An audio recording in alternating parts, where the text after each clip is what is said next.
All right, then. Good morning and March 8th, 2019. Last time I kind of veered into the history of Quakers real quick. I wanted to pop up a source on that. I'm going to weave that back in today as well. This is a cute little pamphlet. It's actually written by the Catholics in some way. I remember it's Claretian Publications. Is that Claretian? What does it say in the back? As I recall, it had some interesting um, bibliographic. Well, I don't see that right now. Anyway, it's written by Catholics about Quakers, and the stuff I talked about, Pennsylvania was going to be the utopia, and then things kind of fell apart because the Quakers didn't want to pay war taxes to fight the Indians. Sound familiar? Quote unquote Indians. That's a mistake. They're not in India, but we keep calling them that because we, whoever that we is never wrong.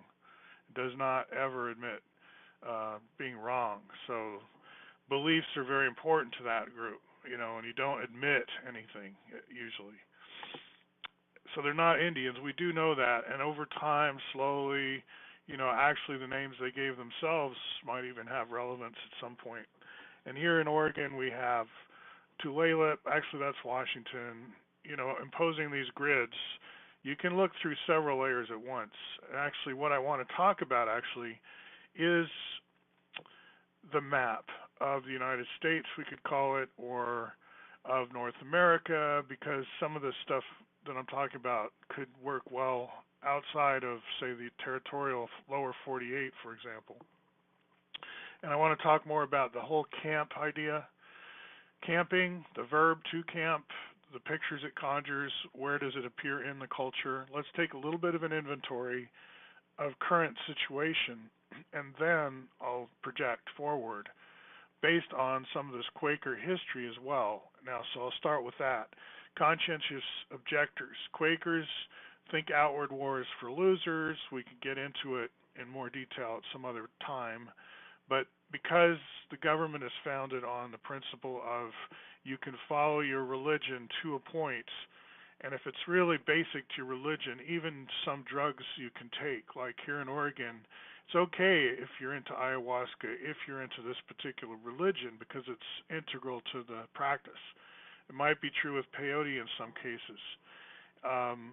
Some religions are based around certain drugs that are considered, quote, illegal, but hey, it's part of the religion, and there's a tendency in the history of the U.S. to make space for strange practices, right? Up to a point. I mean, they drew the line at like marriage, and I'm not just talking about like same sex versus not same sex, but can you have a molecular versus a nuclear family? A lot of the tribes did. In other words, like in Bhutan where I lived for a while, two brothers could marry two sisters and it could be considered a family. And in Oregon, like I'm no anthropologist, but marriage as it came from the Protestant Europeans as a missionary zeal kind of enterprise and imposed on a culture that didn't think of itself as broken, created a lot of waves that we still have around here. And Quakers, in wanting to do kind of a group ceremony when people get married, the way I did, for example, they had to register with the state. And how does it work when we don't really have a pastor? We have a rotating volunteer position called clerk.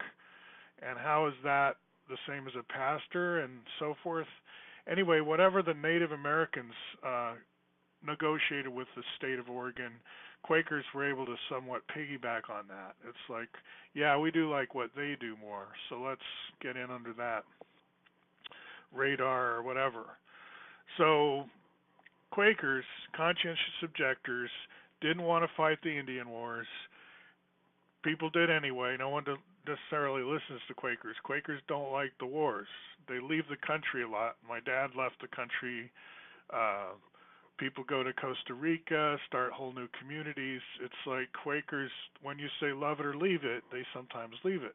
But then they think you can still love it and not want to drag it into stupid adventures of the stupid kind. So, Long story short, the American Friends Service Committee, when it first got off the ground, Rufus Jones and all that, had a lot to do with helping local Quakers here in the United States do something as an alternative to going to a front line somewhere like in World War One or World War Two or whatever.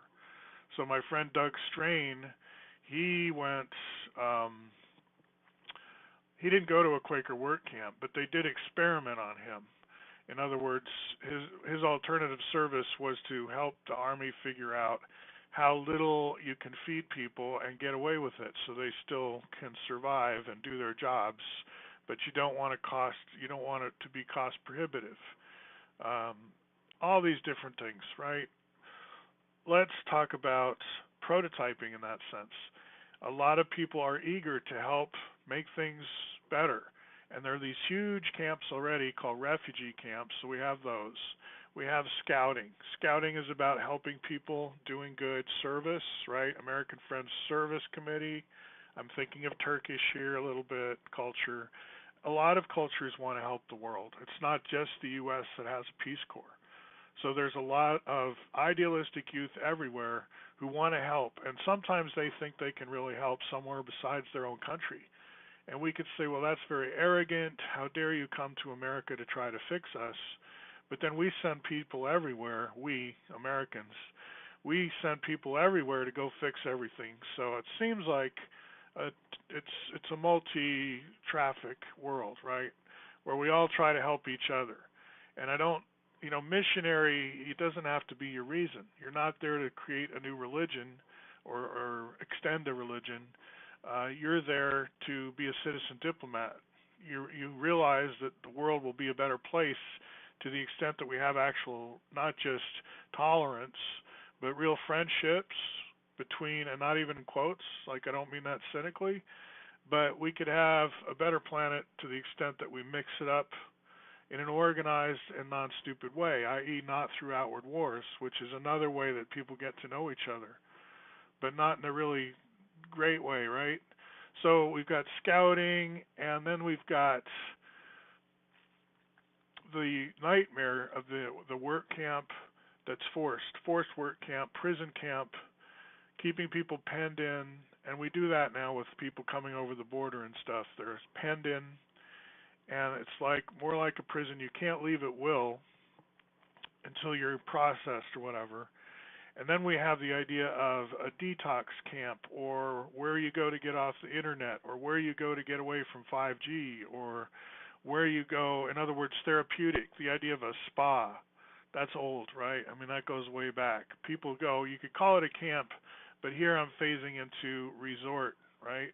And a lot of times you do a resort not as a permanent change in lifestyle, but to to remedy yourself, to cure yourself, to heal.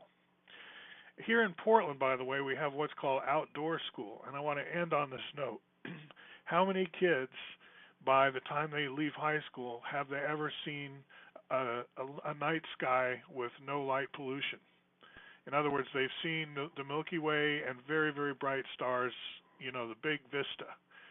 Now, I would say because we've become more urbanized and we live in a shroud of light pollution 24/7, that an increasing percentage of, say, lower 48 youth have never seen the galaxy. They've never seen the night sky. So what would it do to our national budget and policy? Let's just play science fiction now. To have camps where you have to go just to fulfill your high school graduation requirement that you do need to see that. Now, if you're blind, and there are exceptions, but actually you have a right as a public school person to see the night sky at least once. And it might be raining the night you go there, so it might be that you camp out a whole week. And that's what we have in Portland. We take all our public school kids and give them an outdoor experience called Outdoor School. That's built into the framework of the Portland public school system. I think very few major metropolitan areas try anything like that in the United States. And I'm suggesting we expand that. We expand the national service thing so the conscientious objector thing becomes more of a norm and less of an exception. So in terms of a pie chart, if you're going to get everybody between two certain ages to sign up for national service, if you were to do that in the science fiction world, you'd need to share the pie big time with non-military. I'd say over 50-50. I'd say more like, make the military as small a wedge as you can. And there's lots of dual use stuff. So if your non-military get to drive around in jeeps or use helicopters or whatever, if you go into war mode, it's often just mentally change the decals, right? It's like the equipment's the same in a lot of cases. So I'm not saying you need to modify everything. You don't even need to repaint everything, though it would be nice if the Quakers had a few quote fighter jets just for symbolization. Yeah, that's what the technocrats called it, symbolization. Now, I'm not a technocrat, but technocracy was an interesting political movement. I learned a lot about that when I dug into it. Caravans or convoys of gray cars with little yin yang flag symbols, and so science fiction does come true sometimes. Or not, people, politics is theater. What would it be like if you were a politician championing national service as a kind of way for young people to go take care of a lot of people who just need to get back on their feet? So this idea of a refugee, they're in the streets of LA, they're everywhere. People are camping. This country is just overflowing with people in desperate situation. And there's a lot of not looking at that because rich people run the country, and that's a very boring topic for them. Poverty is let's pretend to care kind of thing. So, but in terms of education, in terms of universities, in terms of getting the experience you need to be a fully rounded person with compassion and empathy for your fellow human, I think going as an alternative service to a camp and helping people recover from opioid addiction, also imparting skills, job skills, and so forth. I think a lot of people would flock to these camps because they want to help others, and a lot of people would flock to these camps because they need help. And we need, as engineer architect types, prototypes, we need to see, hey, does this experiment work? And you're there voluntarily, and we're paying you to be there. But can you then try out this cryptocurrency way of doing things internally to the camp? And we want to test that. We want to test this, that, and the other. And we'll tell you what's being tested. It's not a secret. We're not feeding you a secret diet. I mean, everything's very transparent because you're scientists with us. We all want to know the same things. What could the world work this way?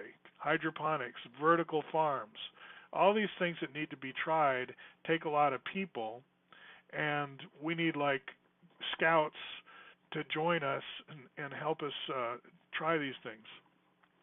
So when you've recovered from whatever, your opioid addiction or whatever, in a camp, you might choose to stay, but maybe in another camp. But you might want that outdoorsy life from then forward, for a while anyway, before you go back to an urban situation. I think a lot of refugees from the cities would just find that the outdoorsy life, I'm not saying exposed to the elements in some kind of naked in the snow sense. I'm just talking about the outdoorsy lifestyle could appeal to more people if we structure it high tech. I'm not saying 5G everywhere either. That could be optional. You can have that in your guidebook, your catalog, when you're looking at what alternative service you're interested in and you don't want a 5G camp. It'll tell you. Anyway, think about it. Lots you could do in science fiction. If there's no crime in thinking, it costs nothing. All right? Talk to you soon.